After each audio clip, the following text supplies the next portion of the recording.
constant peg was intended to train U.S. Air Force and U.S. Navy, U.S. Marine pilots how to fly and fight against a real Soviet aircraft. It all kind of got started back during the Vietnam War, and the U.S. came into possession of some real Russian MiGs. We exploited them, found out how they worked and what all the engineering details were, and then the test pilots went and flew them, found out how fast they'd go, how high they'd go, how tight they'd turn.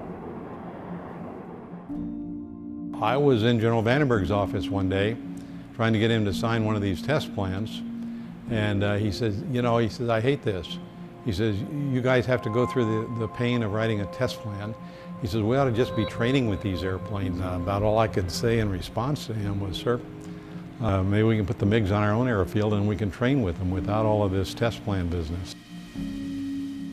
And so that's kind of the way it all got started. And when I briefed General Vandenberg on this, I reminded him, this is going to be our program, it ought to be on your call sign. Do you have a call sign, sir?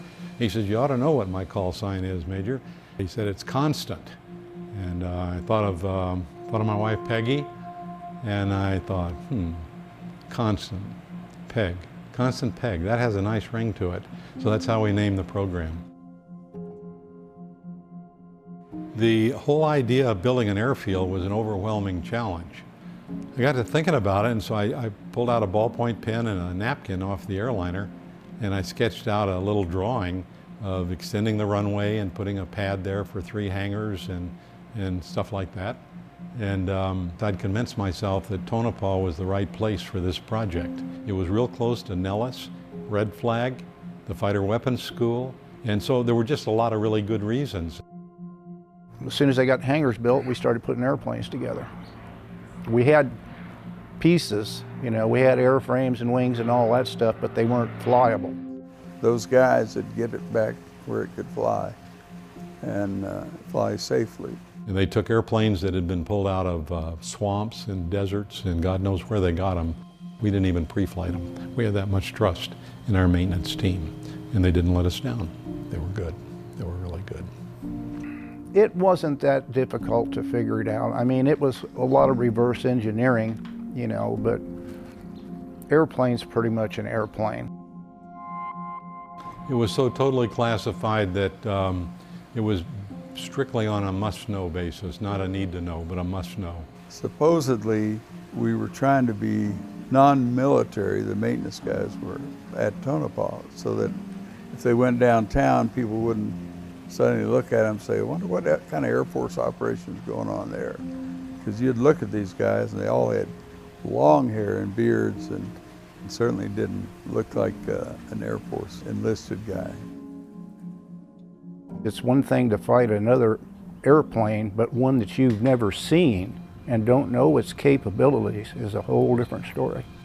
We built onto the concept of the building block approach. You don't advance until you are absolutely proficient at this level. Then you can go to the next level and the next level. We would start them off with some very basic performance characteristics of the 2 aircraft. Acceleration, turn. We proceeded from there to 1 versus 1 engagements and then 2 versus 1 engagement.